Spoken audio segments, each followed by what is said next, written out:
பெரிய சுடர்களை உண்டாக்கினவரை துதியுங்கள், அவர் கிருபை என்றும் உள்ளது. இன்று திங்கட்கிழமை ஜனவரி மாதம் 4ஆம் தேதி. இந்த நாளின் வேத வசன தியானத்திற்கென்று நாம் தெரிந்தெடுத்திருக்கும் வேத பாகமானது ஏசாயாவின் புத்தகம் 61ஆம் அதிகாரம் 4ஆம் வசனம். அவர்கள் நெடுங்காலமாய் பாழாய் கிடந்தவைகளை கட்டி பூர்வத்தில் நிர்மூலமானவைகளை எடுப்பித்து தலைமுறை தலைமுறையாய் இடிந்து கிடந்த பாழான பட்டணங்களை புதிதாய் கட்டுவார்கள் என்பதே.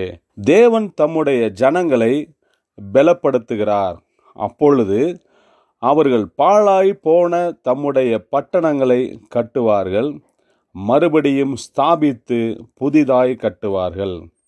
கர்த்தருக்குள் பிரியமானவர்களே, வாருங்கள் இந்த வேத தியானத்திற்குள் கடந்து செல்வோம். இன்றைய வேத தியானத்தின் தலைப்பு எடுப்பித்து கட்டுவது மற்றும் புதிதாய் கட்டுவது.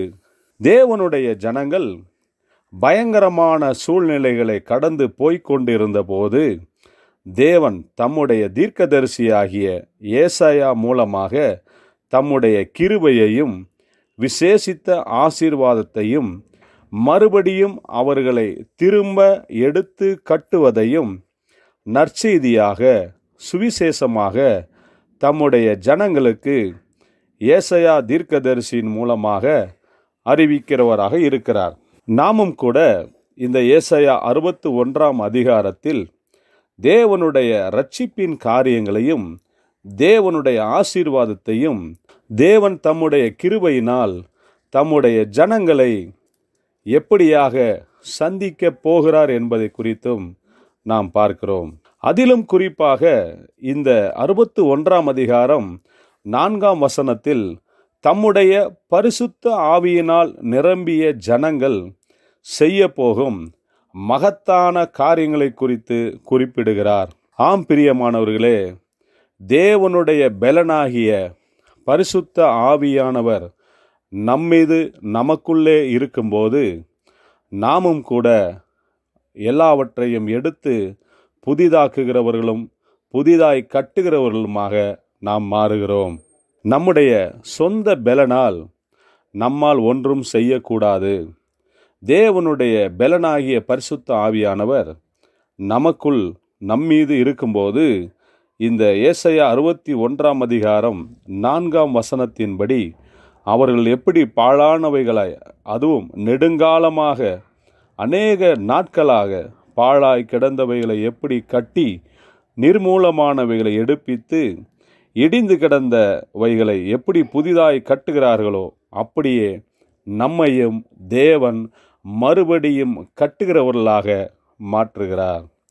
பிரியமானவர்களே, இன்றைக்கு நாம் பார்க்கும்போது அநேக ஊழிய ஸ்தாபனங்கள், அநேக குடும்பங்கள் இன்றைக்கு சிதறி கிடப்பதையும் பிரிந்து கிடப்பதையும் இடிந்து போன ஒரு சூழ்நிலையில் அவர்கள் இருப்பதையும் நாம் பார்க்கிறோம்.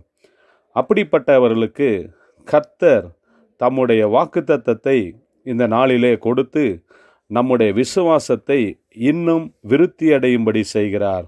நாம் இப்படிப்பட்ட விசேஷமான வாக்குத்தத்த வசனங்களை விசுவாசித்து நாமும் ஒவ்வொரு நாளும் நம்முடைய உள்ளான மனுஷனில் நாம் பலனடைவோம். கர்த்தருடைய நாமத்திற்கு ஸ்தோத்திரம் உண்டாவதாக. ஜெபிப்போம். அன்பின் பரிசுத்த பிதாவே, உம்முடைய நாமத்திற்கு ஸ்தோத்திரம் உண்டாவதாக. ஆம் ஆண்டவரே, நாங்கள் உம்முடைய பலன் இல்லாமல் எங்களால் ஒன்றும் செய்யக்கூடாதது. ஆனபடினால் உம்முடைய வல்லமையான பரிசுத்த ஆவியானவரால் எங்களை நீ நிரப்பி நாங்களும் கூட இடிந்து போனவைகளை, பாழாய் கிடப்பவைகளை மறுபடியும் எடுத்து கட்டுவோம். மறுபடியும் எடுத்து கட்டும்படி நீர் எங்களை பலப்படுத்துவீராக.